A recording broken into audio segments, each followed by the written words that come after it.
ഞാൻ ആദ്യം എല്ലാവരെയും സ്വാഗതം ചെയ്യാണ്. ഇന്നത്തെ സെഷന്റെ നമ്മളെ മെയിൻ ഉദ്ദേശം ഇത്രയേ ഉള്ളൂ.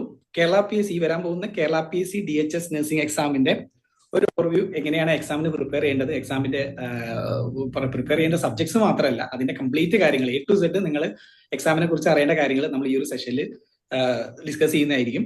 ആദ്യമേ എന്റെ പേര് ഡോക്ടർ ഹംറാസ്. ഞാൻ നഴ്സിംഗ് ആചാര്യ എന്ന് പറഞ്ഞ നമ്മുടെ ഈ ഒരു സ്ഥാപനത്തിന്റെ ഒരു കോ ഫൗണ്ടറാണ്. എന്റെ കൂടെ ഒരു കൂട്ടം ഡോക്ടേഴ്സും സീനിയർ നഴ്സിംഗ് ഫാക്കൽറ്റീസും ഉണ്ട് നമ്മുടെ ഈ ഒരു ടീമിൽ, നഴ്സിംഗ് ആചാര്യ എന്നുള്ള ടീമിൽ. അപ്പൊ നമുക്ക് വൈകാതെ തന്നെ എത്രയും പെട്ടെന്ന് നമുക്ക് ഈ സെഷനിലോട്ട് കിടക്കാം. ഇന്നത്തെ നമ്മളെ ചീഫ് ഗസ്റ്റ് ആയിട്ട് വന്നിരിക്കുന്നത് പ്രൊഫസർ പൊന്നമ്മ മാഡാണ്. മാഡം ഓൾറെഡി ഒരുപാട് പേർക്ക് അറിയുന്നുണ്ടാവും. കോഴിക്കോട് നഴ്സിംഗ് കോളേജിലെ മുൻ പ്രിൻസിപ്പളാണ്. ഇപ്പോൾ കറന്റ്ലി സെന്റ് ജോസഫ് നഴ്സിംഗ് കോളേജിലെ പ്രിൻസിപ്പളാണ്. മാഡം PSCയുടെ ക്വസ്റ്റ്യൻ പേപ്പർ സെറ്ററാണ്, അഡ്വൈസറി ബോർഡ് മെമ്പറാണ്, നമ്മുടെ ഇന്റർവ്യൂ ബോർഡ് മെമ്പറും കൂടിയാണ്. അപ്പൊ ഒരുപാട് വർഷത്തെ എക്സ്പീരിയൻസ് ഉള്ള മാഡാണ്. അപ്പൊ മാഡത്തിന്റെ സെഷനിലോട്ട് നമുക്ക് വൈകാതെ തന്നെ കിടക്കാം. അപ്പൊ ഞാൻ ആദ്യം ജസ്റ്റ് ബേസിക് ആയിട്ട് ഞാൻ ഒന്ന് രണ്ട് കാര്യങ്ങൾ പറയാണ്. ഓൾറെഡി അറിയാം, കുറെ പേർക്ക് അറിയുന്നുണ്ടാവും. ഈ കേരള PSC ഈ ഒരു DHS എക്സാം എന്ന് പറയുന്നത് ഒരു പെർമനന്റ് ജോബിലോട്ടുള്ള എക്സാം ആണ്. PHC, CHC, taluk hospital, district hospital പോലെയുള്ള ഹോസ്പിറ്റലിലോട്ടുള്ള പോസ്റ്റിംഗ് ആണ് ഇവിടെ നടക്കുന്നത്. ഇപ്പൊ ഓൾറെഡി ഇപ്പൊ കറന്റ്ലി ഉള്ള സാലറി സ്കീം തന്നെ 10th പേ റിവിഷൻ പ്രകാരമുള്ളത് നോക്കുകയാണെങ്കിൽ 39,300 തൊട്ട് 83,000 രൂപയാണ് സാലറി വരുന്നത്. അത് വൈകാതെ തന്നെ 11th പേ റിവിഷൻ വരുന്നതിലൂടെ വീണ്ടും കൂടുക. ഇത് എന്ന് പറയുന്നത് ബേസിക് സാലറി ആണ്. ഇതിന്റെ കൂടെ ഗ്രോസ് മറ്റേ ഇൻസെന്റീവ്സും കാര്യങ്ങളൊക്കെ വരുമ്പോൾ മോർ ദാൻ 50,000 ഒക്കെയാണ് ഗ്രോസ് സാലറി വരുന്നത് നമുക്ക്. പിന്നെ ക്വാളിഫിക്കേഷൻ അറിയാലോ, BSc അല്ലെങ്കിൽ GNM ഉള്ള ആളുകൾക്കാണ് ഇത് എക്സാം എഴുതാൻ പറ്റുന്നത്. ഏജ് ലിമിറ്റ് വരുന്നത് 40 വയസ്സാണ്. ഈ അടുത്താണ് ഈ ഒരു ഏജ് ലിമിറ്റ് കൂട്ടിയത്. ഇതിൽ തന്നെ റിലാക്സേഷൻ വരുന്നുണ്ട് കാറ്റഗറീസ്. ഫോർ എക്സാമ്പിൾ OBC ഉള്ള ആളുകൾക്ക് 3 വർഷവും SC ST വരുന്ന ആളുകൾക്ക് 5 വർഷവും റിലാക്സേഷൻ വരുന്നുണ്ട്. സോ ഇതൊരു ബേസിക്കായി ഞാൻ ജസ്റ്റ് പറഞ്ഞു. ഒരുപാട് പേർക്ക് അറിയുന്നുണ്ടാവും. ജസ്റ്റ് ഞാനൊന്നും ബ്രീഫായിട്ട് പറഞ്ഞു എന്ന് മാത്രം. നമ്മൾ ഈ ഒരു സെഷനിൽ ഇനി ഡീൽ ചെയ്യാൻ പോകുന്ന കാര്യങ്ങളാണ് ഇപ്പോൾ പറയാൻ പോകുന്നത്. ഓൾറെഡി മാഡം വളരെ ഡീറ്റെയിൽ ആയിട്ട് ഇത് പറയുന്നുണ്ട്. ഞാൻ ജസ്റ്റ് പറയുകയാണ്. നമുക്ക് ഇതിൽ നിങ്ങൾക്ക് കിട്ടുന്ന ബെനിഫിറ്റ്സ്, എക്സാമിൽ കിട്ടുന്ന ബെനിഫിറ്റ്സ് മെയിൻ ആയിട്ട് ഈ ജോബ് സെക്യൂരിറ്റി തന്നെയാണ്. ഒരു പെർമനന്റ് ഗവൺമെന്റ് ജോബിലോട്ട് കിട്ടുന്ന നമുക്ക് ആ ജോബ് സെക്യൂരിറ്റി, ആ ഒരു സ്റ്റാറ്റസും അതിൽ കിട്ടുന്ന പെൻഷൻ, ഒരുപാട് എലവൻസ് വേറെ ഉണ്ട്. ഇതിൽ പറയാത്ത ഒരുപാട് എലവൻസസ് കിട്ടുന്നുണ്ട്. നിങ്ങൾക്ക് ഇനി പുറത്ത് പോകുന്നുണ്ടെങ്കിൽ അത് വർക്ക് ചെയ്ത് തിരിച്ചു വന്നിട്ട് അതും സീനിയോറിറ്റി പോകാത്ത രീതിയിൽ തന്നെ പുറത്തു പോയി വർക്ക് ചെയ്ത് വരാൻ പറ്റുന്ന എലവൻസ് വരെയുള്ള ഒരു പോസ്റ്റാണ് ഈ ഒരു DHS പോസ്റ്റിലൂടെ നിങ്ങൾക്ക് കിട്ടുന്നത്. എക്സ്പെക്ട് ചെയ്യുന്നത് നമ്മൾ ഏകദേശം നോട്ടിഫിക്കേഷൻ എക്സ്പെക്ട് ചെയ്യുന്നത് ഈ വരുന്ന നവംബർ ഡിസംബർ സമയത്താണെങ്കിലും എക്സാം ഒരു 4 to 6 യൂഷ്വലി നോട്ടിഫിക്കേഷൻ ആയി മുൻ വർഷത്തെ ട്രെൻഡ് നോക്കുകയാണെങ്കിൽ നോട്ടിഫിക്കേഷൻ വന്ന് 4 to 6 months ഉള്ളിലാണ് എക്സാം നടക്കാറുള്ളത്. സോ ഒരു നവംബർ ഡിസംബറിൽ നോട്ടിഫിക്കേഷൻ വരികയാണെങ്കിൽ ബൈ ജൂൺ നമ്മൾ എക്സാം എക്സ്പെക്ട് ചെയ്യുന്നുണ്ട്. ഓക്കെ, അപ്പൊ ആ രീതിയിൽ തന്നെയാണ് നമ്മുടെ പ്രിപ്പറേഷൻസും കാര്യങ്ങളൊക്കെ വരുന്നത്. ഇനി നമ്മൾ ഇതിൽ ഓൾറെഡി മാഡം ഡിസ്കസ് ചെയ്യാൻ പോകുന്ന കുറച്ച് കാര്യങ്ങളാണ്. എന്താ പ്രിപ്പറേഷന്റെ കാര്യങ്ങൾ എന്തൊക്കെയാണ്, എങ്ങനെ സ്റ്റാർട്ട് ചെയ്യണം, എവിടെ ഫോക്കസ് ചെയ്യണം, പിന്നെ അതിന്റെ ടിപ്സ് മാഡത്തിന്റെ എക്സ്പീരിയൻസ് എന്ന് പറയുന്നതായിരിക്കും. സിലബസും കാര്യങ്ങളൊക്കെ മാഡം ജസ്റ്റ് പറഞ്ഞു പോകുന്നുണ്ട്. ഓക്കെ, അപ്പോൾ ഞാൻ ഓൾറെഡി മാഡത്തിന് ഹാൻഡ് ഓവർ ചെയ്യാണ്. ഞാൻ ജസ്റ്റ് ഇൻട്രൊഡ്യൂസ് ചെയ്യുന്നത് മാത്രം. ഓക്കെ, അപ്പൊ മാഡം കേൾക്കുന്നുണ്ടോ മാഡം? ഓക്കെ.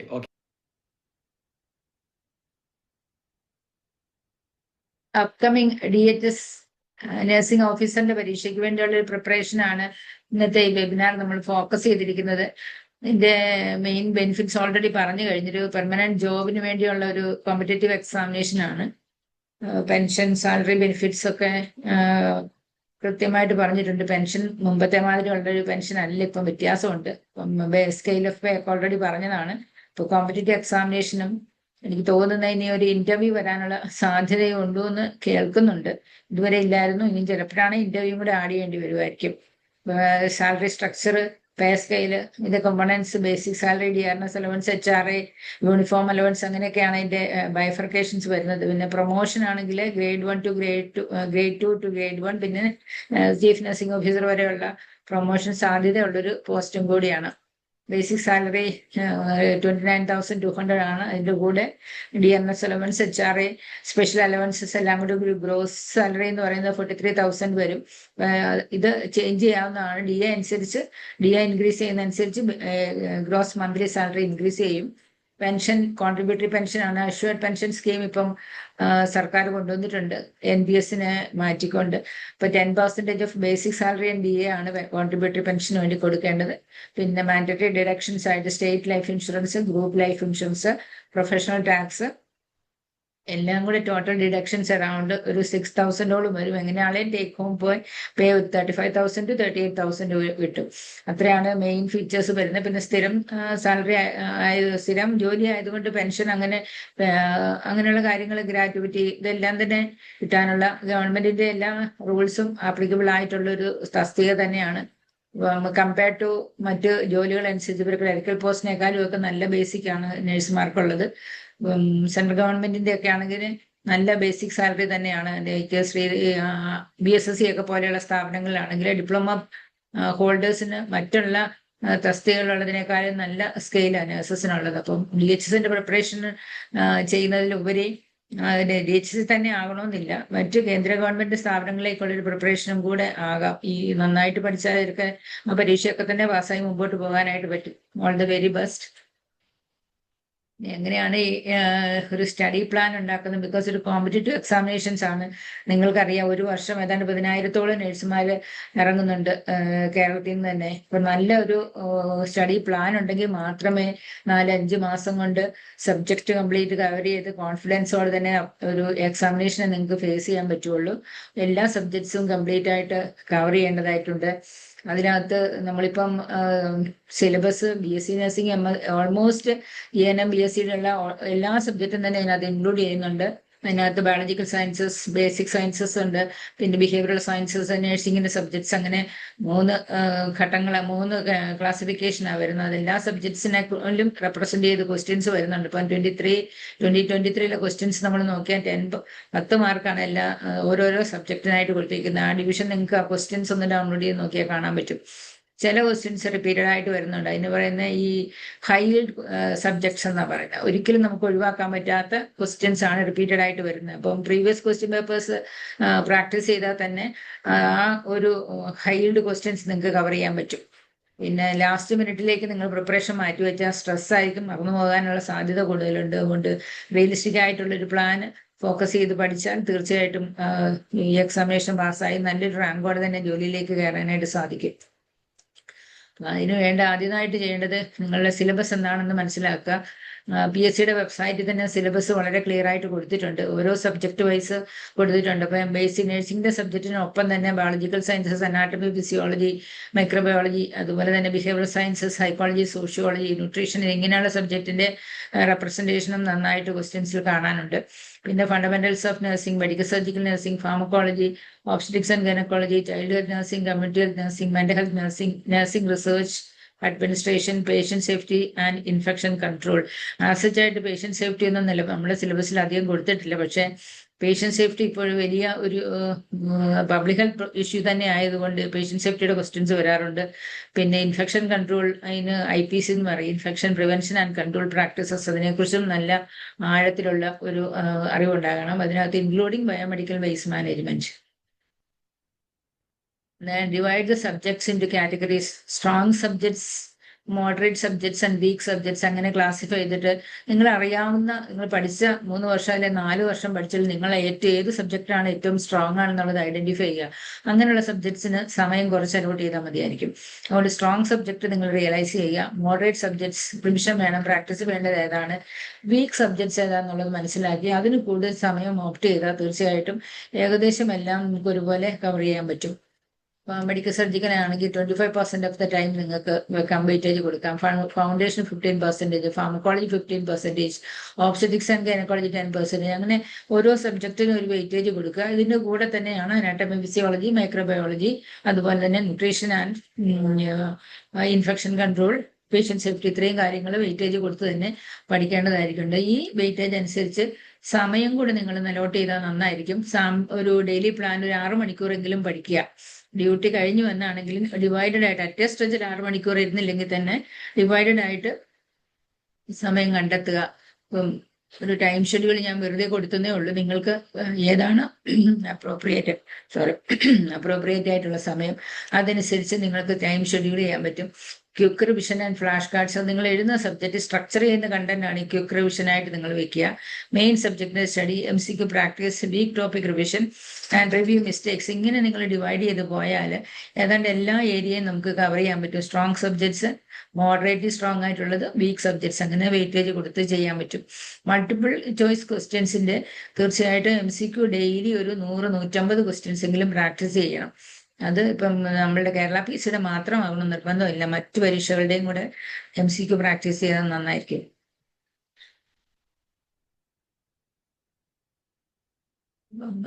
മിനിമം ടാർഗറ്റ് എന്ന് പറയുന്നത് 100-150 വരെ MCQ ആകാം. അതിന്റെ ബെനിഫിറ്റ് എന്ന് പറഞ്ഞാൽ നിങ്ങളുടെ സ്പീഡ് ഇമ്പ്രൂവ് ചെയ്യും. ഏതാണ് നിങ്ങളുടെ വീക്ക് ഏരിയസ്, റിപ്പീറ്റഡ് ആയിട്ട് മിസ്റ്റേക്സ് വരുന്ന ഏരിയ എന്ന് ഐഡന്റിഫൈ ചെയ്യാൻ പറ്റും. ക്ലിനിക്കൽ തിങ്കിങ് നിങ്ങൾക്ക് കൂടുതലായിട്ട് വരും. എന്തുകൊണ്ടാണ് ഇപ്പൊ ചില നെഗറ്റീവ് ക്വസ്റ്റ്യൻസ് വരും, which is not nursing practice, nursing intervention to be done, അങ്ങനെയൊക്കെ വരുമ്പോൾ പെട്ടെന്ന് നമുക്ക് കൺഫ്യൂസിങ് ആയിരിക്കും. അതിൽ ഏറ്റവും ബെസ്റ്റ് ആൻസർ കണ്ടുപിടിക്കണമെങ്കിൽ ക്ലിനിക്കൽ തിങ്കിങ് തന്നെ തീർച്ചയായിട്ടും വേണ്ടി വരും. അപ്പൊ അങ്ങനെയുള്ള പ്രാക്ടീസിലൂടെ നിങ്ങൾക്ക് അത് ഇമ്പ്രൂവ് ചെയ്യും. ഏറ്റവും കൂടുതൽ ഫാക്ട്സ് മനസ്സിലാക്കാനും അത് കുറച്ച് നാളത്തേക്ക് തന്നെ ഒരു പെർമനന്റ് മെമ്പറിലേക്ക് കൊണ്ടുപോകാൻ നിങ്ങൾക്ക് അത് എളുപ്പമായിരിക്കും. Maintain mistake notebook. അത് എന്തിനാന്ന് ചോദിച്ചാല് നിങ്ങൾ ഒരു 100 ക്വസ്റ്റ്യൻസ് ചെയ്യുമ്പോൾ ഒരു 20 ക്വസ്റ്റ്യൻസ് തെറ്റായെങ്കിൽ ആ 20 ക്വസ്റ്റ്യൻസ് അനലൈസ് ചെയ്തിട്ട് അതിന്റെ റോങ് ആൻസർ എന്താണ്, ഡിഫിക്കൽട്ട് കൺസെപ്റ്റ്സ് എന്തൊക്കെയാണ്, റിപ്പീറ്റഡ് എറേഴ്സ് വന്ന ഏതാണോ, ഇമ്പോർട്ടൻറ്റ് ഫാക്ട്സ് ഏതൊക്കെയാണ്, അത്രയും കാര്യങ്ങൾ അതിന്റെ കറക്റ്റഡ് ആയിട്ടുള്ള വേർഷൻ എഴുതിയിട്ട് അത് ഫ്രീക്വന്റ് ആയിട്ട് പഠിക്കുക. അത് ഏറ്റവും ഇഫക്റ്റീവ് ആയിട്ടുള്ള ഒരു സ്ട്രാറ്റജിയാണ്. അപ്പൊ ചിലപ്പോൾ നമുക്ക് 50 ക്വസ്റ്റ്യൻ തെറ്റുവരും. അങ്ങനെയാണെങ്കിൽ ഈ 50 ക്വസ്റ്റ്യൻസ് നോട്ട്ബുക്കിലേക്ക് എഴുതിയിട്ട് 1 by 1 ആയിട്ട് എഴുതി എന്താണ് ക്വസ്റ്റ്യൻ, എവിടെയാണ് നിങ്ങൾക്ക് തെറ്റിപ്പോയത്, എന്തുകൊണ്ട് തെറ്റു വന്നു, എങ്ങനെ അത് ഇമ്പ്രൂവ് ചെയ്യാം, അല്ലെങ്കിൽ അതിന്റെ കറക്റ്റഡ് വേർഷൻ എന്താണ്, അതിന്റെ റീസണുകൾ കൊടുത്താൽ കുറച്ചും കൂടെ എളുപ്പമായിരിക്കും. Use short notes.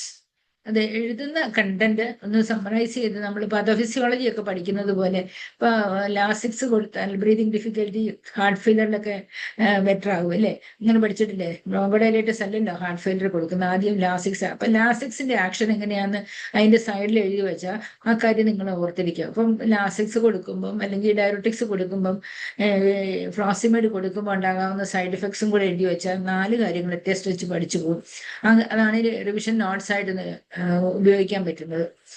ഡ്രഗ് ആണ് ആന്റിഡോട്ട്സ് എഴുതി വെക്കുക, normal values, emergency drugs, electrolytes, especially concentrated electrolytes, immunisation schedule, high alert medications, infection control, ഇതിന്റെ എല്ലാം ഷോർട്ട്നേഴ്സ് ഉണ്ടാക്കുക. നമ്മൾ ഉപയോഗിക്കുന്ന എന്താ പറയാ ആൽക്കഹോൾ ഹാൻഡ് റബ്, അതിന്റെ കണ്ടന്റ് എത്രയാ, എത്ര പെർസെൻറ്റേജ് വരെ ആകാം, ഏതാണ് ഐഡിയൽ ആയിട്ടുള്ള കണ്ടന്റ്, ഇങ്ങനെയൊക്കെയുള്ള സിമ്പിൾ കാര്യങ്ങളായിരിക്കും ചിലപ്പോൾ വരിക. അപ്പൊ അതൊക്കെ നിങ്ങൾ ഷോർട്ട് നോട്ടിലായിട്ട് എഴുതി വെച്ചാൽ കുറച്ചുകൂടെ നിങ്ങൾക്ക് റിപ്പീറ്റഡ് ആയിട്ട് ഓർമ്മിക്കാൻ പറ്റും.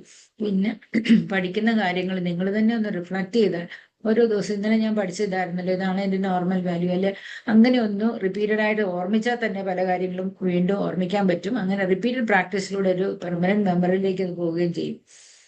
Plan revision cycles. പഠിച്ച കാര്യങ്ങൾ പണ്ട് 10th-ലും +2-ലൊക്കെ പഠിക്കുന്ന പോലെ തന്നെ റിവിഷൻ നന്നായിട്ട് ചെയ്തെങ്കിൽ മാത്രമേ അത്രയും ക്വസ്റ്റ്യൻസ് നമുക്ക് ആൻസേഴ്സ് ഓർത്തിരിക്കാൻ പറ്റുള്ളൂ. അപ്പോൾ ഫസ്റ്റ് റിവിഷൻ എന്ന് പറഞ്ഞാൽ പഠിച്ചതിന് ഒരു 24 hours-നകം നിങ്ങൾ റിവൈസ് ചെയ്യുക. അതാണ് ആദ്യത്തെ revision. Second revision after 1 week. ഇപ്പൊ ഇന്ന് വെനസ്ഡേ, ഈ വെനസ്ഡേ പഠിച്ചത് അടുത്ത ആഴ്ച നിങ്ങളൊന്ന് റിവൈസ് ചെയ്യാം. തേർഡ് റിവിഷൻ എന്ന് പറയുന്നത് ബിഫോർ എക്സാം. ഇങ്ങനെ റിപ്പീറ്റഡ് റിവിഷൻ ഉണ്ടെങ്കിൽ റിറ്റൻഷൻ കുറച്ചും കൂടെ ഇംപ്രൂവ് ചെയ്യും. ഈ റിറ്റൻഷൻ എന്ന് പറയുന്നതാണ് പെർമനന്റ് മെമ്മറി. പെട്ടെന്ന് നമ്മൾ പഠിച്ചു അത് മറന്നുപോകും. അതൊരു ട്രാൻസിയന്റ് മെമ്മറിയാ, ടെമ്പററി ആയിട്ട് മാത്രമേ അത് ബ്രെയിനിൽ രജിസ്റ്റർ ചെയ്യത്തുള്ളൂ. സമയത്ത് പെർമനന്റ് മെമ്മറിയിലേക്ക് പോകണമെങ്കിൽ ഇറ്റ് നീഡ്സ് റിവിഷൻ. മോക്ക് ടെസ്റ്റുകൾ റിപ്പീറ്റഡ് ആയിട്ട് ചെയ്യുക വീക്ക്ലി. ഇപ്പം നമുക്ക് നിങ്ങൾ സ്ഥിരമായിട്ട് MCQs ബുക്കിൽ നോക്കിയോ അല്ലെങ്കിൽ ഗൈഡ് നോക്കിയോ ഒക്കെ ചെയ്യുന്നതിലുപരി ഈ മോക്ക് ടെസ്റ്റുകൾ എന്ന് ഉദ്ദേശിച്ചത് മറ്റ് PSCയുടെ അല്ലാതെയുള്ള എക്സാമിനേഷനും കൂടെ നിങ്ങൾക്ക് പ്രാക്ടീസ് ചെയ്യാൻ പറ്റും. ഇപ്പം ഫോർ എക്സാമ്പിൾ എയിംസിന്റെ പരീക്ഷ, അതുപോലെ തന്നെ റെയിൽവേയുടെ നഴ്സിംഗിന്റെ പരീക്ഷ, ഇൻഷുറൻസിന്റെ പരീക്ഷ, ഇങ്ങനെയൊക്കെയുള്ള കാര്യങ്ങൾ അതിന്റെ കറക്റ്റ് സമയം വെച്ച് ക്വസ്റ്റ്യൻസ് ഒന്ന് ആൻസർ ചെയ്താൽ എത്ര സമയം എടുത്തു, എത്രമാത്രം നിങ്ങൾക്ക് ഒരു ക്വസ്റ്റ്യൻ എത്ര ടൈം അലോട്ട് ചെയ്യാൻ പറ്റി, ഇങ്ങനെയുള്ള കാര്യങ്ങളെല്ലാം പ്രാക്ടീസിലൂടെ മനസ്സിലാക്കുക. അപ്പൊ ഈ സിവിൽ സർവീസ് എഴുതുന്നവരും അതിന്റെ പ്രിലിമിനറി എഴുതുന്നവരൊക്കെ ഇതേപോലെ റിപ്പീറ്റഡ് മോക്ക് ടെസ്റ്റ് ചെയ്താണ് അവരുടെ സ്പീഡ് ഇമ്പ്രൂവ് ചെയ്യുന്നതും കോംപ്രിഹെൻഷൻ ഇമ്പ്രൂവ് ചെയ്യുന്നതൊക്കെ ആയിട്ട് വായിക്കാൻ കഴിഞ്ഞിട്ടുണ്ട്. പിന്നെ ക്വസ്റ്റ്യൻസിന്റെ പാറ്റേൺ യൂഷ്വലി വരുന്ന MCQs ആണ്. അതിനകത്ത് നഴ്സിംഗ് സബ്ജക്ട്സിന്റെ എല്ലാം തന്നെ ക്വസ്റ്റ്യൻസ് വരുന്നുണ്ട്. അപ്പൊ അങ്ങനെ വരുമ്പം അറ്റ്ലീസ്റ്റ് 3 സബ്ജക്ട്സിലും ഡെയിലി ഇൻ റൊട്ടേഷൻ പഠിച്ചിരിക്കണം. ഇപ്പം മെഡിക്കൽ സർജിക്കൽ നഴ്സിംഗ് ഫൗണ്ടേഷന് അതൊക്കെ സൈഡ് ബൈ സൈഡ് ആയിട്ട് പോകുന്ന, OB ആൻഡ് ഗൈനി ഒരുമിച്ച് പോകുന്ന. അപ്പൊ അങ്ങനെ medical surgical nursing foundation, infection control, patient safety ഇതെല്ലാം ചേർത്ത് വെച്ച് ഒരേപോലെ പഠിക്കാമെങ്കിൽ കുറച്ചും കൂടെ ഒന്നിന് സപ്ലിമെന്റ് ചെയ്യുന്ന രീതിയിലായിരിക്കും മറ്റ് സബ്ജക്റ്റുകൾ വരിക. അപ്പൊ പീഡിയാട്രിക്സും OB ഒരുമിച്ച് പഠിക്കാം, അതുപോലെ തന്നെ കമ്മ്യൂണിറ്റിയും സൈക്യാട്രി പഠിക്കാം. അങ്ങനെ നിങ്ങൾക്ക് ഏതാണ് കംഫർട്ടബിൾ ആയിട്ടുള്ളത് നമുക്ക് ചേർത്ത് വെച്ചാൽ റിപ്പീറ്റഡ് ആയിട്ട് വരുന്നു. ഇപ്പൊ മൈക്രോബയോളജി എന്ന് പറഞ്ഞ സബ്ജക്ട് ഫൗണ്ടേഷനകത്ത് വരുന്നുണ്ട്. പിന്നെ അതുപോലെ തന്നെ നഴ്സിംഗ്, മെഡിക്കൽ സർജിക്കൽ നഴ്സിംഗിന് വരുന്നുണ്ട്. എല്ലാ സബ്ജക്റ്റുമായിട്ട് ചേർത്ത് വെക്കാൻ പറ്റുന്ന. അപ്പം ഒരു കാര്യം പഠിച്ചാൽ അത് അപ്ലൈ ചെയ്ത് മെഡിക്കൽ സർജിക്കൽ നഴ്സിംഗിലും ഫൗണ്ടേഷനിലും അതുപോലെ OB ആൻഡ് ഗൈനിലും ഒക്കെ വരുമ്പം റിപ്പീറ്റഡ് ആയിട്ട് വരുമ്പോൾ നിങ്ങളത് ഓർത്തിരിക്കും. അപ്പൊ at least 2 to 3 subjects daily in rotation പഠിക്കുക. ഒരു 1 hour തിയറി പഠിക്കുക, 1 hour MCQ ചെയ്യുക, 30 minutes റിവ്യൂ, മിസ്റ്റേക്ക് നോട്ട്സ് പഠിക്കുക, 30 minutes എക്യുപ്റ്റ് നോട്ട്സ് പഠിക്കുക. ഇങ്ങനെ നിങ്ങൾ എന്ന് ഓർഗനൈസ് ചെയ്താലും കുറച്ചും കൂടെ കവറേജ് എളുപ്പമായിരിക്കും. മെഡിക്കൽ സർജിക്കൽ നഴ്സിംഗിൽ ഒരു യൂണിറ്റ് പഠിക്കുമ്പോൾ അതിനോട് ചേർന്ന് അതിനോട് പറ്റുന്ന ഒരു MCQs 10 ചെയ്യുക. 1 മണിക്കൂറാണെങ്കിൽ ഒരു 30 ക്വസ്റ്റ്യൻ അല്ലെങ്കിൽ 40 ക്വസ്റ്റ്യൻ ചെയ്താൽ നന്നായിരിക്കും. അതുപോലെ നേരത്തെ ചെയ്ത മോക്ക് ടെസ്റ്റിലെ തെറ്റ് വരുത്തിയ ക്വസ്റ്റ്യൻസ് ഏതൊക്കെയാണ് അതൊരു 30 minutes പഠിക്കുക. ക്വിക്ക് നോട്ട്സ് ഉണ്ടാക്കി വെച്ചേക്കുന്ന, ഫ്ലാഷ് കാർഡ് ഉണ്ടാക്കി വെച്ചിരിക്കുന്ന അത് 30 മിനിറ്റ് പഠിക്കുക. അപ്പൊ അത്രയും പഠിക്കുമ്പോൾ തന്നെ ഏതാണ്ട് ഒരു 10-200 ക്വസ്റ്റ്യൻസോട് നിങ്ങൾക്ക് കവർ ചെയ്യാൻ പറ്റും 2-3 സബ്ജക്ട്സ് പഠിക്കുമ്പോഴേക്കും. പിന്നെ ഡെയിലി MCQs പ്രാക്ടീസ് ചെയ്യുന്നത് ഏറ്റവും ഇമ്പോർട്ടൻ്റ് ആയിട്ടുള്ള സ്ട്രാറ്റജിയാണ് ശരിക്കും. അപ്പൊ 100-150 ക്വസ്റ്റ്യൻസ് ഒരു ദിവസം ചെയ്താൽ മിസ്റ്റേക്സ് വരുന്നത് പ്രത്യേകമായിട്ട് ശ്രദ്ധിക്കുക. ആ മിസ്റ്റേക്സ് എങ്ങനെ വന്നു, നിങ്ങൾ ക്വസ്റ്റ്യൻ വായിക്കാത്തതാണോ, മനസ്സിലാക്കാഞ്ഞതാണോ, അതോ അതിനകത്ത് കൊടുത്തിരിക്കുന്ന ഏറ്റവും ഇമ്പോർട്ടൻ്റ് ആയിട്ടുള്ള വേർഡ്സ് ചിലപ്പം എക്സെപ്റ്റ് എന്നുള്ളത് കാണാതിരിക്കാം, നോട്ട് എന്ന് പറയുന്നത് കാണാതിരിക്കാം. ഇപ്പൊ ഫോൾസ് എന്നുള്ള ഒരു വേർഡ് അതിൽ കൊടുത്തിട്ടുണ്ടാകും, ഫസ്റ്റ് എന്ന് കൊടുത്തിട്ടുണ്ടാകും, പ്രയോറിറ്റി, ഇങ്ങനെയൊക്കെയുള്ള വേർഡ്സ് കുറച്ചുകൂടെ ക്വസ്റ്റ്യൻസിൽ ഇൻക്ലൂഡ് ചെയ്യാറുണ്ട്. അപ്പൊ അങ്ങനെ വരുമ്പോൾ അത് കാണാതെ ശ്രദ്ധിക്കാതെ പോയാൽ അത് തെറ്റായിപ്പോകും. അപ്പൊ അത് എന്തുകൊണ്ട് വന്നു എന്നുള്ളത് മനസ്സിലാക്കുക. കറക്റ്റ് ഓപ്ഷൻ എടുത്ത് മനസ്സിലാക്കിയിട്ട് ആ കറക്റ്റ് ഓപ്ഷനുള്ള ആൻസേഴ്സ് എടുക്കുക. മിക്കവാറും ഈ മെഡ്സ്കേപ്പ് പോലെയുള്ള ജേർണൽസിലൊക്കെ ക്യൂസ് വരാറുണ്ട് ഓരോ വീക്കിലി. ആ ക്വസ്റ്റ്യൻസ് നമ്മൾ ആൻസർ എഴുതിയ കഴിഞ്ഞാൽ സബ്മിറ്റ് ചെയ്ത ഉടൻ തന്നെ കറക്റ്റ് ആൻസറിന്റെ എക്സ്പ്ലനേഷനും കിട്ടും. ആ എക്സ്പ്ലനേഷനാണ് ഈ കറക്റ്റ് ഓപ്ഷന്റെ ശരിക്കുള്ള മനസ്സിലാക്കാൻ പറ്റുന്ന ഒരു കാര്യം. നമ്മൾ പറയുന്ന പദഫിസിയോളജിയോ അല്ലെങ്കിൽ അതിന്റെ ഡ്രഗിന്റെ ആക്ഷനോ ഡ്രഗിന്റെ റിയാക്ഷനോ ഒക്കെ ആയിരിക്കാം. അപ്പൊ എവിടെയാണ് തെറ്റ് പറ്റിയെന്നുള്ളത് മനസ്സിലാക്കി അതൊരു നോട്ടാക്കുക. അപ്പൊ ആ നോട്ട് എഴുതുന്നതും അതുപോലെ തന്നെ ആ നോട്ട് എഴുതുന്നതിന്റെ കൂടെ തന്നെ നമുക്ക് സ്പെസിഫിക് ആയിട്ട് എന്തെങ്കിലും ഒരു ഒബ്സർവേഷൻ എഴുതാനുണ്ടെങ്കിൽ അതും കൂടെ എഴുതി വെച്ചാൽ 2 കാര്യങ്ങൾ ഒരുമിച്ച് പഠിക്കാൻ പറ്റും. അപ്പോൾ ഫോർ എക്സാമ്പിൾ ഡിജോക്സിൻ കൊടുക്കുന്ന പേഷ്യൻസിന് ഡിജിറ്റാലിസ് ടോക്സിസിറ്റിയുടെ സൈൻസ് ആൻഡ് സിംറ്റം ചോദിക്കുക. അപ്പൊ അതിന്റെ കൂടെ തന്നെ ഡിജോക്സിന്റെ നോർമൽ അഡൾട്ട് ഡോസ് എഴുതാൻ നിങ്ങൾക്ക്, അതുപോലെ തന്നെ ഡ്രഗ് കൊടുക്കുമ്പോൾ പൾസ് റേറ്റിന് കുറയ്ക്കും എന്നുള്ളത് എഴുതാൻ പറ്റും. ഇത്രയാണെങ്കിൽ കൊടുക്കരുതെന്ന് പറയാം, 60 താഴെയാണെങ്കിൽ കൊടുക്കരുത്. അപ്പൊ 3-4 കാര്യങ്ങൾ അവർ ഒറ്റ ക്വസ്റ്റ്യനോടെ നിങ്ങൾക്ക് പഠിക്കാൻ പറ്റും. ആ ഓപ്ഷൻസ് റിമാർക്സ് പോലെ തന്നെ ഏറ്റവും അവസാനം എഴുതിയാൽ ഒരു ക്വസ്റ്റ്യനിലൂടെ 4-5 ഏരിയ നിങ്ങൾക്ക് സ്ട്രെങ്തൻ ചെയ്യാൻ പറ്റും. Then while practicing, eliminate obviously wrong options first. ഇപ്പൊ ചില ക്വസ്റ്റ്യൻസ് ഞാൻ പറഞ്ഞല്ലോ, watch for keywords which is the first action to be taken, അല്ലെങ്കിൽ പ്രയോറിറ്റി ഏതിനാ കൊടുക്കേണ്ടത്, ഏറ്റവും ബെസ്റ്റ് പ്രാക്ടീസ് ഏതാണ്, ഇനീഷ്യലി ഏതാണ് ചെയ്യേണ്ടത്, മോസ്റ്റ് ഇമ്പോർട്ടൻറ്റ്. ഇതെല്ലാം MCQസിൽ വരുന്ന ചില കീവേഡ്സ് ആണ്. അപ്പൊ ഈ കീവേഡ്സ് കാണുമ്പോൾ തന്നെ മനസ്സിൽ തന്നെ നിങ്ങളത് അണ്ടർലൈൻ ചെയ്യുക. ഫസ്റ്റ് ആണ് കണ്ടുപിടിക്കേണ്ടത്, പ്രയോറിറ്റി കൊടുക്കേണ്ടതാണ്, ബെസ്റ്റ് ആണ് കണ്ടുപിടിക്കേണ്ടത്, അല്ലെങ്കിൽ ഇനീഷ്യലായിട്ട് ചെയ്യേണ്ടതാണ്, മോസ്റ്റ് ഇമ്പോർട്ടൻ്റ് ആണ്. ഈ വേർഡ്സ് നമുക്ക് ഏറ്റവും നന്നായിട്ട് ശ്രദ്ധിച്ചില്ലെങ്കിൽ ആൻസർ തെറ്റിപ്പോകുന്നു. മിക്കവാറും കുട്ടികൾക്ക് തെറ്റുന്ന ഒരു MCQയിൽ വരുന്ന ഒരു കീവേഡാണ് ഇതൊക്കെ. For example, how each keyword helps. First എന്ന് പറയുമ്പോൾ what should the nurse do immediately, അതിനൊരു സീക്വൻസ് ഓഫ് ആക്ഷൻ ഉണ്ടാകും യൂഷ്വലി. അതിനകത്ത് assess before intervening, ensure safety first, follow ABCs, ഇതൊക്കെ നമ്മൾ അതിന് ഉപയോഗിക്കുന്ന ടിപ്സ് ആണ്. അപ്പൊ ഫസ്റ്റ് ആയിട്ട് ചെയ്യേണ്ട സീക്വൻഷ്യൽ ആക്ഷനിൽ ആദ്യം എന്താ ചെയ്യേണ്ടതെന്നാണ് ഫസ്റ്റ് എന്നുള്ള വേർഡ് കാണിക്കുന്നത്. ഇപ്പൊ for example, a patient suddenly develop shortness of breath, what is the nurse's first action? ആ ഫസ്റ്റ് നോക്കിയാൽ മനസ്സിലാകും, ബോൾഡ് ലെറ്റേഴ്സിൽ എഴുതിയേക്കുന്നത്. ആ ഫസ്റ്റ് മനസ്സിലാക്കിക്കൊണ്ട് തന്നെ ഓപ്ഷൻസ് വായിക്കാവുള്ളൂ. Call physician, administer oxygen, assess respiratory status, document findings. ഇതിപ്പോ നമ്മൾ നോക്കിയാൽ ഓൾമോസ്റ്റ് എല്ലാം അതിന് വേണ്ടതായിരിക്കും. പക്ഷെ out of the 4 options which is the first to be done, അതാണ് കറക്റ്റ് ആൻസർ വരുന്നത്. So the answer is assess respiratory status. അതിന് റീസൺ പറഞ്ഞത്, nursing process starts with assessment unless there is an obvious life-threatening emergency. ഒരു life threatening emergency ആണെങ്കിൽ ഈ assessment ആയിരിക്കില്ല first option വരിക.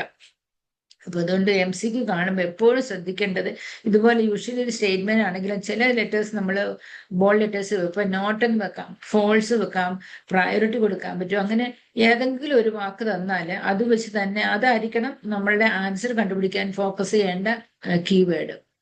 Then priority ആണ് this as which patient or problem needs attention first. അത് സാധാരണ വരുന്ന ഒരു ചോദ്യം. അങ്ങനെ വരുന്ന ക്വസ്റ്റ്യൻസ് വരുമ്പോൾ ABC റൂള് നിങ്ങൾക്ക് ഫോക്കസ് ചെയ്യാം. എയർവേ, ബ്രീതിങ് ആൻഡ് സർക്കുലേഷൻ, അതിലേതാണ് ഫസ്റ്റ് കൊടുക്കേണ്ടത് എന്ന് നോക്കാം. മാസ്ലോസ് ഹയറാർക്കി ഓഫ് നീഡ്സ്, അതിനകത്ത് വരുമ്പോൾ ബയോളജിക്കൽ നീഡ്സ് ആണ്, ഫിസിയോളജിക്കൽ നീഡ്സ് ആണ് മറ്റേ സേഫ്റ്റി നീഡ്സിനേക്കാളും ബിലോങ്ങിങ് നീഡ്സിനേക്കാളും പ്രയോറിറ്റി കൊടുക്കേണ്ടത് ഫിസിയോളജിക്കൽ നീഡ്സിനാണ്. അതുപോലെ സേഫ്റ്റി, എന്ത് കാര്യങ്ങൾ ചെയ്താലും പേഷ്യന്റ് ഡു നോ ഹാം എന്നുള്ളൊരു പോളിസിയാണ്. അപ്പൊ പേഷ്യൻസിന് ഹാം ഉണ്ടാക്കുന്ന അല്ലെങ്കിൽ ദോഷം ഉണ്ടാക്കുന്ന ഒന്നും ചെയ്യാൻ പാടില്ല. ഇപ്പോൾ ഫോർ എക്സാമ്പിൾ റെസ്ട്രെയിൻ ചെയ്യുന്നത് വഴി പേഷ്യൻസിന് ഇഞ്ചുറി ഉണ്ടാകാം. ദെൻ ഫോൾ പ്രിവെന്റ് ചെയ്യാൻ നമുക്ക് സൈഡ് റെയിൽസ് വെക്കാം. അവിടെ സേഫ്റ്റിയാണ് കൂടുതൽ പ്രയോറിറ്റി കൊടുക്കുക. ദെൻ അക്യൂട്ട് പ്രോബ്ലത്തിന് കൂടുതൽ ഇമ്പോർട്ടൻസ് കൊടുത്ത് ക്രോണിക്കിന് സെക്കൻഡ് കൺസിഡർ ചെയ്താലും മതിയാവും. അതുപോലെ അൺസ്റ്റേബിളിന് കൂടുതൽ പ്രയോറിറ്റി കൊടുത്ത് സ്റ്റേബിൾ പേഷ്യൻസിനെ സെക്കൻഡ് ആയിട്ട് കൺസിഡർ ചെയ്യാം. ദെൻ എക്സാമ്പിൾ പറഞ്ഞാൽ which patient should the nurse see first. അപ്പൊ ആദ്യം നേഴ്സ് കാണേണ്ട പേഷ്യന്റ് ഏതാണ്? Fever with 38 degrees Celsius, chest pain and sweating, chronic back pain, requesting discharge. അപ്പൊ ഇതിൽ പ്രയോറിറ്റി കൊടുക്കേണ്ടത് ഏതാണ്? Correct answer is chest pain and sweating. So reason possible cardiac emergency, circulatory problem and highest priority ഉള്ള problem ആയതുകൊണ്ട് first option കൊടുക്കേണ്ടത് chest pain and sweating. അപ്പൊ ഇതേപോലെയുള്ള keywords കണ്ടാൽ അത് ശ്രദ്ധിക്കുക. ബസ്റ്റ് എന്ന് കീവേഡ്സ് ചോദിക്കാറുണ്ട്. Several answers may be correct. അതിന് പറയുന്നത് സാട്ട ക്വസ്റ്റ്യൻസ് എന്ന് പറയും. Select the most appropriate, select all that is applicable എന്നും പറയാം. One is the most complete, safest and evidence based or therapeutic. Example പറഞ്ഞാൽ the best method to prevent hospital acquired infection. അപ്പൊ എല്ലാ hospital acquired infections ഒഴിവാക്കാൻ ഇപ്പൊ ആ പേരൊക്കെ മാറിയിട്ടുണ്ട്, ഹെൽത്ത് കെയർ അസോസിയേറ്റഡ് ഇൻഫെക്ഷൻ ആയി. അതിൽ എല്ലാ മെത്തേഡ്സും health care associated infection prevent ചെയ്യാനുള്ളതാണ്. പക്ഷെ അതിൽ ഏറ്റവും ബെസ്റ്റ് മെത്തേഡ് എന്ന് പറയുന്നത് use antibiotics, isolate all patients, hand hygiene, dressing, daily dressing change. അതിൽ ഏറ്റവും ബെസ്റ്റ് മെത്തേഡ് എന്ന് പറയുന്നത് ഹാൻഡ് ഹൈജീനാണ്. So the most effective and universally recommended intervention is hand hygiene. അപ്പം സെലക്ട് ചെയ്യുമ്പോൾ ബെസ്റ്റ് എന്നുള്ള വേർഡ് പ്രയോറിറ്റി കൊടുത്തുകൊണ്ട് കണ്ടുപിടിക്കുക. അതൊരു കൺഫ്യൂസിംഗ് ആണ്, മിക്കവാറും പേരും തെറ്റിക്കുന്ന ഒരു ക്വസ്റ്റ്യൻസും ആണ് ഇങ്ങനത്തെ കീവേഡ്സ് വരുന്നത്. Initial, what action comes at the beginning? For example, similar to the first, it focuses more on starting management. Example, patient receiving blood transfusion develop chills. What is the initial nursing action?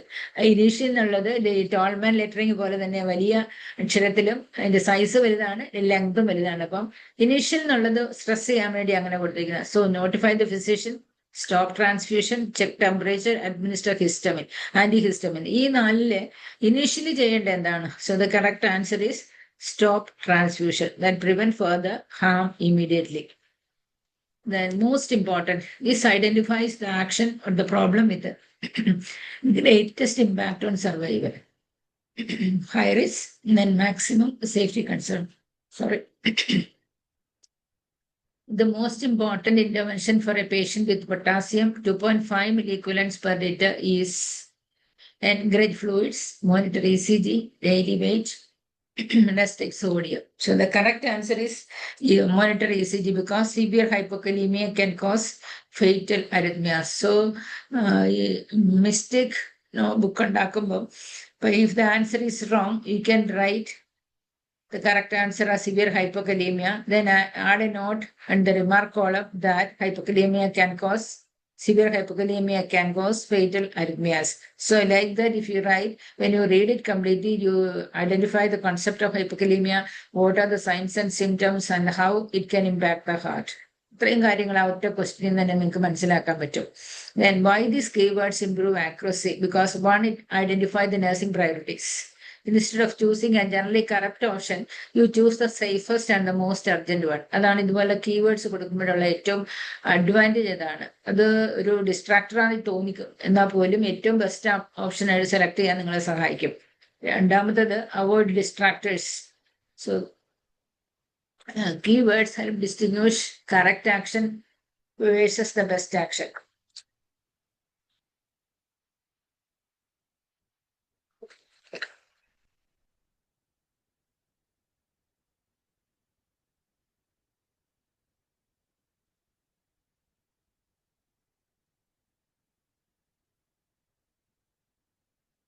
Next one is the clinical judgments. So these words force you to think.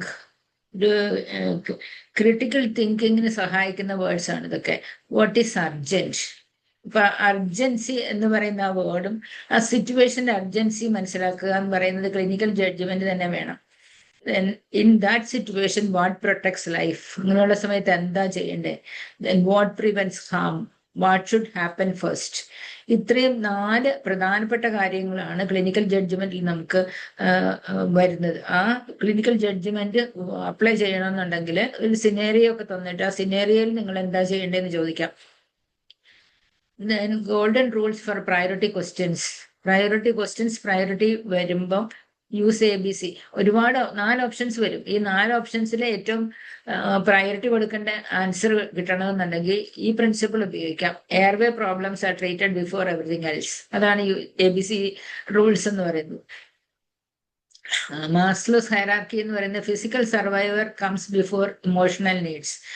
മുമ്പേ പറഞ്ഞതുപോലെ acute before chronic, unstable before stable, safety first. If an option prevents immediate harm, it is often correct. ഒരു immediate harm ഒഴിവാക്കുന്നെങ്കിൽ തീർച്ചയായിട്ടും അതായിരിക്കും എന്റെ correct answer. അപ്പൊ ഇങ്ങനെ critical ആയിട്ട് ചിന്തിച്ച് ആൻസർ ചെയ്യേണ്ട സാഹചര്യങ്ങളിൽ വരുമ്പം ഏറ്റവും കോൺഫിഡന്റ് ആയിട്ടുള്ള കറക്റ്റ്. യൂഷ്വലി നമ്മൾ പറയുന്ന ടൈം ഫ്രെയിം എന്ന് പറയുന്ന ഒരു ക്വസ്റ്റ്യന് 45 തൊട്ട് 60 സെക്കൻഡാ. 100 ക്വസ്റ്റ്യനൊക്കെ അല്ലെങ്കിൽ 90 ക്വസ്റ്റ്യനൊക്കെ ആൻസർ ചെയ്ത് 100 ക്വസ്റ്റ്യൻ ഇപ്പം കഴിഞ്ഞ എക്സാമിന് 90 മിനിറ്റേ ഉണ്ടായിരുന്നുള്ളൂ. അപ്പൊ അങ്ങനെ വരുമ്പോൾ 45 മിനിറ്റില് വളരെ ക്വിക്കായിട്ട് തന്നെ അത് ഡിഫറൻഷിയേറ്റ് ചെയ്യാനും കഴിയണം. 4 ഓപ്ഷന്റെ ഏതാണ് ആദ്യം കൊടുക്കേണ്ടത്, എയർവേ കൊടുക്കേണ്ടത്, എന്തുകൊണ്ട് കൊടുക്കണം? Because airway problems are treated before everything else. Position ചെയ്യുന്നതിനേക്കാളും മുമ്പ് ഇമ്പോർട്ടൻ്റ് ആയിട്ട് എയർവേ അൺകോൺഷ്യസ് പേഷ്യൻ്റ് ആണ്, ഏത് പൊസിഷൻ കൊടുക്കണം. അപ്പൊ അതൊക്കെ ക്ലിനിക്കൽ ജഡ്ജ്മെന്റിലൂടെ വരുന്നതാണ്. അപ്പൊ ആ റൂൾസ് അപ്ലൈ ചെയ്ത് പെട്ടെന്ന് തന്നെ കണ്ടുപിടിക്കണം. ഓപ്ഷൻസിന് അതിനകത്ത് ചിലപ്പോൾ സെയിം സിനോണിമസ് ആയിട്ടുള്ള 2-3 ഓപ്ഷൻസ് കാണും. അതിൽ ഏറ്റവും ബെസ്റ്റ് സെലക്ട് ചെയ്യാൻ ശ്രമിക്കുക. മിസ്റ്റേക്ക് നോട്ട്ബുക്കിനെ കുറിച്ച് ഞാൻ പറഞ്ഞു, എന്തുകൊണ്ട് മിസ്റ്റേക്ക് നോട്ട്ബുക്ക് ഉണ്ടാക്കണം. So mistake notebook is one of the most effective tools four improving MCQ scores. Instead of repeatedly studying everything, you focus on your weak areas. ഏതാണ് നിങ്ങളുടെ വീക്ക് ഏരിയാസ്? എനിക്ക് OB ഇഷ്ടമില്ലാത്ത സബ്ജക്റ്റാണ്, അതായിരിക്കും എൻ്റെ വീക്ക് ഏരിയ. അപ്പൊ അതിനകത്ത് വരുന്ന ക്വസ്റ്റ്യൻസ് ആയിരിക്കും ചിലപ്പോൾ തെറ്റ് വരുന്നത്, അല്ലെങ്കിൽ സൈക്യാട്രി ആയിരിക്കാം, കമ്മ്യൂണിറ്റി ആയിരിക്കാം. ആ വീക്ക് ഏരിയാസ് കണ്ടുപിടിക്കുക. റിപ്പീറ്റഡ് ആയിട്ട് മിസ്റ്റേക്സ് വരുന്നത് ഏതൊക്കെയാണ്? കൺഫ്യൂസിങ് കൺസെപ്റ്റ്സ് ഉള്ളതാണ്. ഇപ്പൊ നഴ്സിംഗ് പ്രോസസ് എല്ലാവർക്കും അറിയണമെന്നില്ല. എവിഡൻസ് ബേസ്ഡ് പ്രാക്ടീസ്, റിസർച്ച്, അതേപോലെ തന്നെ സ്റ്റാറ്റിസ്റ്റിക്സ്, ഇതൊക്കെ ചിലപ്പം കൺഫ്യൂസിങ് ആയിട്ടുള്ളതായിരിക്കും. അതിന് കൂടുതൽ ടൈം കൊടുക്കുക. പിന്നെ പഠിച്ചത് തന്നെ മറന്നു പോവുക. ഇപ്പൊ ഫോർ എക്സാമ്പിൾ IMR, കേരളത്തിലെ IMR, ഇന്ത്യയിലെ IMR, ഇതൊക്കെ ചിലപ്പം വിട്ടുപോകും. അപ്പൊ അങ്ങനെയുള്ള കാര്യങ്ങളൊക്കെ കറക്റ്റായിട്ട് എഴുതി വീണ്ടും വീണ്ടും പ്രാക്ടീസ് ചെയ്ത് അത് റിഫ്ലക്ട് ചെയ്യണം. ഞാൻ ഇന്ന് പഠിച്ചത് എന്തൊക്കെയാണ്, രാവിലെ പഠിച്ചത് ഇങ്ങനെയായിരുന്നല്ലോ, അതൊന്നും കൂടെ റിവൈസ് ചെയ്യുക, സംശയമുണ്ടോ ഒന്നും കൂടെ നോക്കുക. അങ്ങനെ റിപ്പീറ്റഡ് ആയിട്ട് പ്രാക്ടീസ് ചെയ്ത് കഴിഞ്ഞാൽ ഇതൊക്കെ ഒഴിവാക്കാൻ പറ്റും. അപ്പൊ റിപ്പീറ്റിംഗ് സെയിം എറേഴ്സ് വീണ്ടും വീണ്ടും വരുത്തുക എന്ന് പറയുമ്പോൾ നമ്മൾ അതിന് അറ്റൻഷൻ കൊടുത്തിട്ടില്ല എന്നർത്ഥം. അതാണ് ഈ MCQസിന്റെ നമുക്കൊരു അഡ്വാൻറ്റേജ് എന്ന് പറയുന്നത്. ഇന്ന് ചെയ്തപ്പോഴും എനിക്ക് ആ ക്വസ്റ്റ്യൻ തെറ്റി, അടുത്ത കഴിഞ്ഞ ദിവസം ചെയ്തപ്പോഴും തെറ്റിയായിരുന്നു എന്ന് വെച്ചാൽ ആ ഏരിയ നമ്മൾ ശ്രദ്ധിച്ചിട്ടില്ല എന്നർത്ഥം.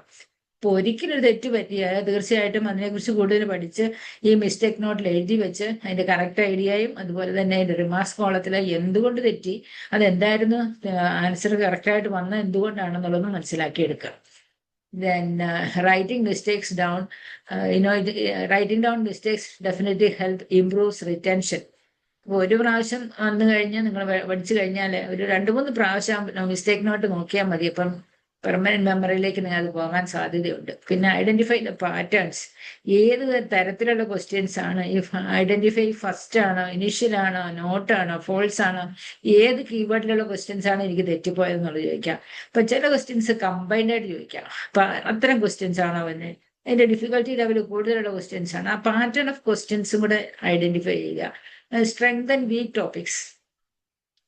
ഞാനിപ്പോ പറഞ്ഞതുപോലെ ഫസ്റ്റ് ഇയർ പഠിച്ച അനാട്ടമി ഒന്നും ഫൈനൽ ഇയർ ഒക്കെ ആയി കാണണമെന്നൊന്നുമില്ല. അപ്പൊ എപ്പോഴും അനാട്ടമിയുടെ ക്വസ്റ്റ്യൻസ് തീർച്ചയായിട്ടും വരികയും ചെയ്യും. അപ്പൊ അത് വീക്ക് ടോപ്പിക് ആണെങ്കിൽ അത് റിപ്പീറ്റഡ് ആയിട്ട് പഠിക്കാൻ നോക്കുക. Increase the accuracy. അത് ഇത്രയും കാര്യങ്ങൾ ചെയ്താൽ തന്നെ നമുക്ക് കുറച്ചും കൂടെ ആക്യുറസി ഇംപ്രൂവ് ചെയ്യാൻ പറ്റും. So write only questions you got wrong. Write mistake നോട്ട്ബുക്കിൽ തെറ്റായിട്ടുള്ള ക്വസ്റ്റ്യൻസ് എഴുതുക. അതിന്റെ guessed answers, confusing concepts, repeated errors, important facts, tricky MCQs, normal values, drug related precautions. ഇത്രയും കാര്യങ്ങളാണ് ഈ പറഞ്ഞ യൂഷ്വലി വരുന്ന മിസ്റ്റേക്ക് നോട്ടിൽ. ഇനി ഇതല്ല നിങ്ങൾക്ക് സംശയം ഉണ്ടാക്കുന്ന വേറെ ഏതെങ്കിലും ടോപ്പിക് ഉണ്ടെങ്കിൽ അതും കൂടെ ചേർക്കാൻ പറ്റും. പക്ഷെ ഒരു എൻ്റെ ചാപ്റ്ററോ എൻ്റെ ഒരു പാരഗ്രാഫോ ഒന്നും എഴുതണമെന്നില്ല. ക്വസ്റ്റ്യൻ മാത്രം എഴുതി നിങ്ങൾക്ക് തെറ്റുപറ്റിയ ഭാഗം മാത്രം കോപ്പി ചെയ്തിട്ട് അതിന്റെ ആൻസർ എഴുതുന്നതായിരിക്കും നല്ലത്. കൺഫ്യൂസിങ് കൺസെപ്റ്റ്സ് ചിലപ്പോൾ ഒരുപാട് വരും. അതിനകത്ത് തന്നെ പ്രയോറിറ്റി ചെയ്യാം. മിക്കവാറും ക്വസ്റ്റ്യൻസ് വന്നിട്ടുള്ള ഈ ടോപ്പിക്കാണ്. അങ്ങനെ ഒരു ഫിൽറ്ററിങ് വെച്ചാൽ കുറച്ചും കൂടി എളുപ്പമായിരിക്കും.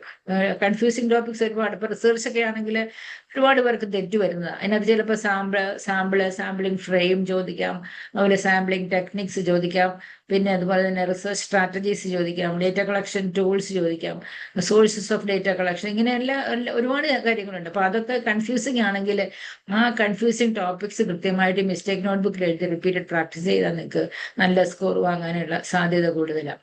ഇതൊരു എക്സാമ്പിളാണ്, ഒരു ടെംപ്ലേറ്റ് ഞാൻ ഉണ്ടാക്കിയതാണ്. Topic potassium IV push. അതൊരു ഹൈലൈറ്റ് ഡ്രഗ് ആണ്, കോൺസെൻട്രേറ്റഡ് ഇലക്ട്രൈറ്റ് പൊട്ടാസ്യം എന്ന് പറയുന്നത്. So it can be given. നിങ്ങൾ ആൻസർ കൊടുത്താൽ ഇറ്റ് ക്യാൻ ബി ഗിവൺ ഇൻട്രാവിനസ്ലി എന്ന് നിങ്ങളുടെ ഓപ്ഷൻ എങ്കിൽ correct one, never give IV എന്നാണ് കറക്റ്റ് ആയിട്ടുള്ളത്. അതിന്റെ മെമ്മറി ടിപ്പ് അല്ലെങ്കിൽ റിമാർക്ക് എന്ന് പറയുന്നത് potassium IV push can stop the heart. അപ്പൊ അരിത്മിയ ഉണ്ടാകാനുള്ള സാധ്യത കൂടുതലാണ്. അപ്പൊ ഇതേ രീതിയിൽ ഒരു ടെംപ്ലേറ്റ് ഉണ്ടാക്കി നിങ്ങൾ എഴുതിയാൽ കുറച്ചും കൂടെ എളുപ്പമായിരിക്കും. ദെൻ ഓക്സിജൻ തെറാപ്പിയായിട്ട് ബന്ധപ്പെട്ടാണെങ്കിൽ പെട്രോളിയം ജെല്ലി യൂസ് ചെയ്യാൻ എഴുതിയാൽ അത് തെറ്റായിട്ടുള്ള ആൻസർ ആണ്. Because oil based products are unsafe in oxygen therapy.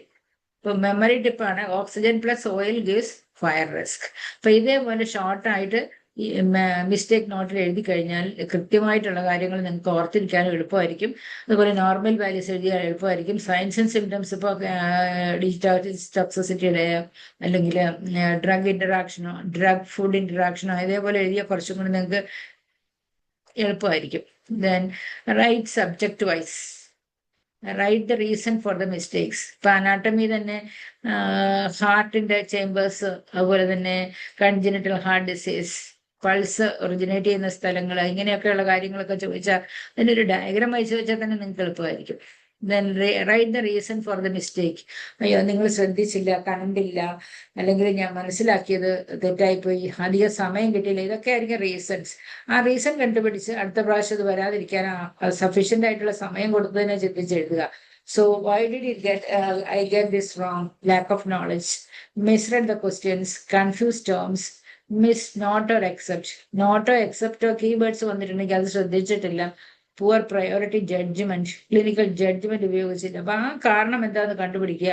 അത് റിപ്പീറ്റഡ് പ്രാക്ടീസിലൂടെ കറക്റ്റ് ചെയ്യാനായിട്ട് ശ്രമിക്കുക. Then example of error analysis, mistake, selected continued blood transfusion during reaction. മുമ്പ് ഒരു ക്വസ്റ്റ്യൻ ഞാൻ തന്നിരുന്നല്ലോ. ബ്ലഡ് ട്രാൻസ്ഫ്യൂഷൻ കൊടുത്തുകൊണ്ടിരുന്ന patient suddenly develop chills and fever. What is the nursing intervention? അതായിരുന്നു എന്റെ ചോദ്യം. So suppose you have written the option continue blood transfusion, that is wrong answer. So അതിന്റെ reason എന്താണ്? പാനിക് ആയിപ്പോയി, forgotten patient safety priority, അതുകൊണ്ടാകാം. So the correct rule is stop transfusion first. ആ first എന്നുള്ളത് important ആണ്. ബാക്കിയൊക്കെ ഡോക്ടറെ വിളിക്കുന്നതും ഒക്കെ തന്നെ ഇമ്പോർട്ടന്റ് ആണ്. പക്ഷേ what is first is stop the transfusion. അത് ക്ലിനിക്കൽ തിങ്കിങ് അല്ലെങ്കിൽ ക്ലിനിക്കൽ ജഡ്ജ്മെന്റിലൂടെ ഉണ്ടാകേണ്ടതാണ്. Then use color coding optional in the book. ഇപ്പൊ ഡേഞ്ചറസ് ആയിട്ടുള്ള ഹൈ അലർട്ട് മിസ്റ്റേക്സ് ഈ ഒരിക്കലും തെറ്റാൻ പാടില്ലാത്തതെന്ന്, പക്ഷെ അത് തെറ്റിപ്പോയി, അത് റെഡ് കളർ കൊടുക്കാം.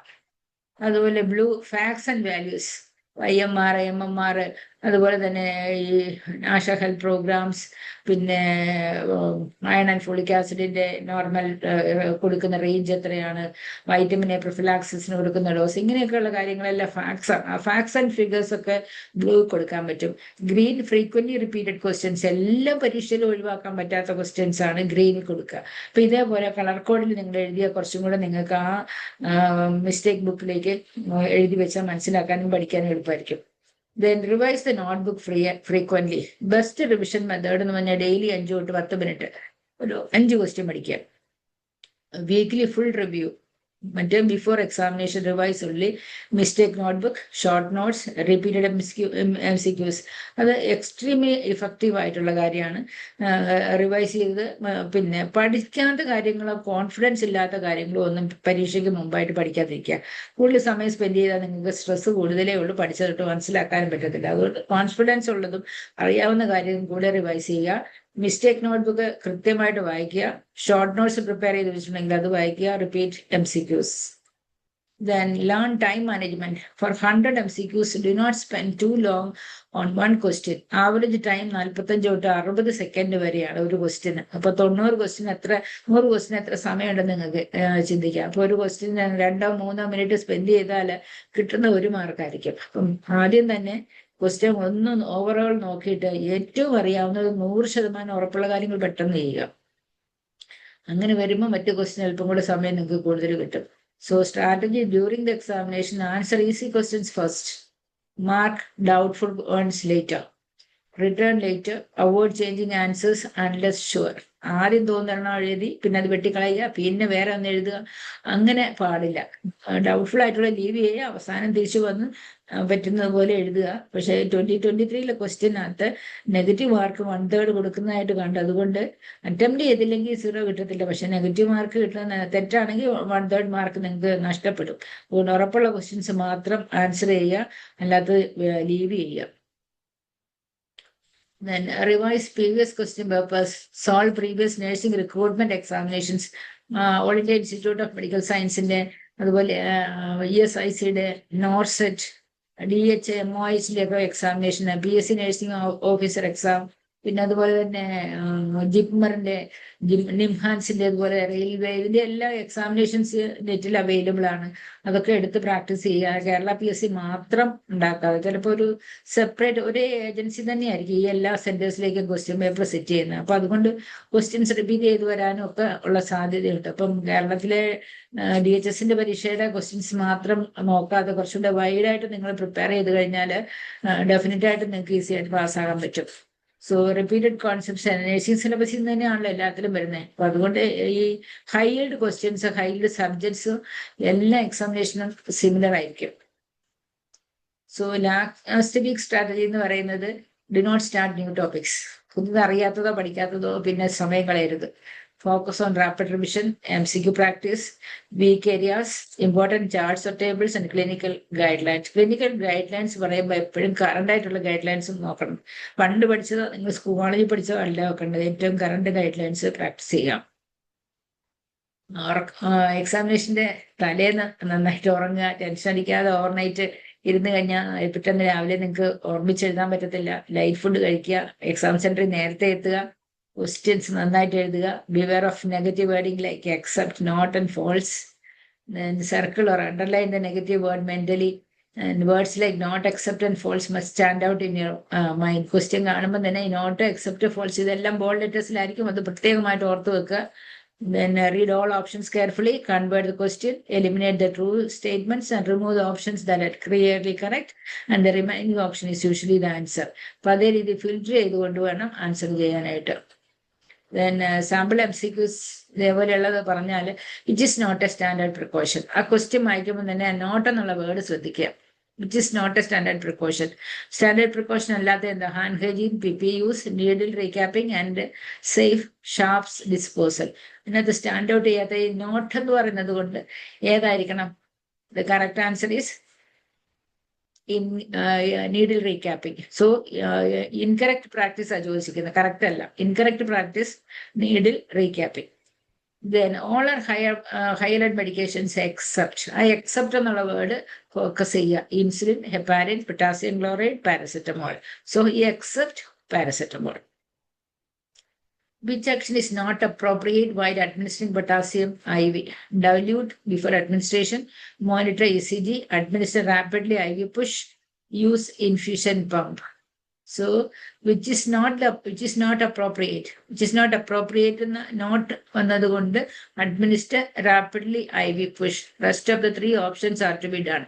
Padunda answer in the rapid IV push. Potassium is dangerous, so it has to be. It is the correct answer.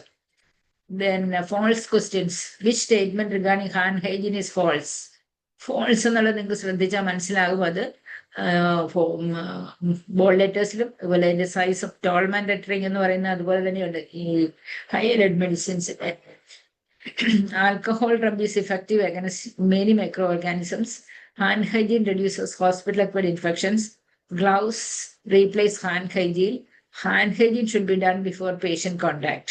അപ്പൊ അതിന് false statement ആണ് നമ്മൾ കണ്ടുപിടിക്കേണ്ടത്. So the answer is gloves replace hand hygiene. These are all the different MCQs which may confuse you. Then incorrect questions. Which nursing action is incorrect during blood transfusion? Verify patient identity, monitor vital signs, use dextro solution with blood, and observe for reactions. So the answer is incorrect nursing action. Use dextro solution with blood. Then which is the least priority in a patient with severe respiratory distress? Assess airway, check oxygen saturation, provide oxygen, discuss discharge planning. So the least priority, the answer is discuss discharge planning. These are all the different MCQs which may confuse you. Then combined MCQ, all are signs of hyperkalemia except muscle weakness, cardiac arrhythmias, peak T-wise and hyperactive reflexes. So the answer is hyperactive reflexes. So it's a combined example. More than one answer is there. So that's all about the common MCQs which you may expect in the Public Service Commission examination. Thank you, ma'am. Thank you so much. Thank you so much, ma'am. Ma'am's valuable time ഞങ്ങൾക്ക് വേണ്ടി spend ചെയ്തതിന്. ഞാൻ doctor Hari, ഞാൻ nursing ആചാര്യയുടെ കോ-ഫൗണ്ടറാണ്. നമുക്ക് മാം പറഞ്ഞ പോലെ MCQ practice ആണ് നമ്മൾ ഈ ഒരു PSC എക്സാമിന് നമ്മുടെ ക്രൂഷ്യൽ തിങ്. MCQ നിങ്ങൾ എത്രത്തോളം പ്രാക്ടീസ് ചെയ്യുന്നോ അത്രത്തോളം നിങ്ങൾക്ക് എളുപ്പമായിരിക്കും എക്സാം. കാരണം നമ്മൾ തിയറി പഠിച്ചിട്ട് മാത്രം കാര്യമില്ല. തിയറി പഠിച്ചുകൊണ്ട് മാത്രം നിങ്ങൾക്ക് എല്ലാ ചോദ്യത്തിനും ഉത്തരം ആ എക്സാമിനേഷന്റെ പ്രഷറിൽ കിട്ടിക്കൊള്ളണം എന്നില്ല. അപ്പൊ അതിന് നിങ്ങൾക്ക് വേണ്ടത് എന്താന്ന് വെച്ച് കഴിഞ്ഞാൽ നിങ്ങൾ മാക്സിമം MCQs പ്രാക്ടീസ് ചെയ്യാം. അപ്പൊ അതുകൊണ്ടാണ് നമ്മൾ ഈ നഴ്സിംഗ് ആചാര്യയിൽ നമ്മളെ മെയിൻ ഫോക്കസ് എന്ന് പറഞ്ഞു കഴിഞ്ഞാൽ MCQ പ്രാക്ടീസ് ആണ്. അപ്പൊ മാം പറഞ്ഞ പോലെ നമുക്ക് ഈ എക്സാമിന് മാത്രമല്ല, PSC എക്സാം മാത്രമല്ല, നമുക്ക് UPSC എക്സാംസിന്റെ, പിന്നെ DME എക്സാംസിന്റെ, THS എക്സാംസിന്റെ, എല്ലാ നോർസെറ്റ് എക്സാമിന്റെ എല്ലാ MCQs നിങ്ങൾക്ക് നഴ്സിംഗ് ആചാര്യ എന്നുള്ള പ്ലാറ്റ്ഫോമിലൂടെ നമുക്ക് നിങ്ങൾ പ്രൊവൈഡ് ചെയ്യും. മാം നമ്മുടെ ഒരു മെന്ററും പിന്നെ ഒരു ചീഫ് ഫാക്കൽറ്റിയുമാണ്. അപ്പൊ മാമിന്റെ ഈ രാത്രി ഇത്ര ലേറ്റ് ആയിട്ട് മാം നമുക്ക് വേണ്ടി ഇത്ര എഫേർട്ട് ഇടുന്നതിൽ മാമിനോട് ഒരുപാട് താങ്ക്സ്. നമുക്ക് ഈ നഴ്സിംഗ് ആചാര്യ നമ്മൾ ഈ വർഷം നമ്മൾ സ്റ്റാർട്ട് ചെയ്യാൻ പോകുന്ന പ്രോഗ്രാമിന്റെ പേര് സിലബസ് ഡീകോഡിംഗ് വിത്ത് MCQ പ്രോഗ്രാം എന്നാണ്. അപ്പം ബാക്കി പ്ലാറ്റ്ഫോംസിന് ഡിഫറെന്റ് ആയിട്ട് നമ്മൾ ചെയ്യാൻ പോകുന്നത് എന്താണെന്ന് വെച്ച് കഴിഞ്ഞാൽ സിലബസ് നമ്മൾ സ്പ്ലിറ്റ് ചെയ്ത് സബ് ഹെഡിങ്സ് ആക്കി അതിന്റെ ഓരോ പാർട്ടിൽ നിന്നും നമ്മൾ മൾട്ടിപ്പിൾ MCQs നിങ്ങൾക്ക് ആദ്യം തന്ന് നിങ്ങളെ കൊണ്ട് അത് പ്രാക്ടീസ് ചെയ്യിപ്പിച്ചതിന് ശേഷം അതിനുശേഷം ഇതേ ക്വസ്റ്റ്യൻസ് നമ്മൾ നമ്മുടെ എക്സ്പേർട്ട് ഫാക്കൽറ്റീസ് നിങ്ങൾക്ക് വേണ്ടി ഡിസ്കസ് ചെയ്യുന്നുണ്ടാവും.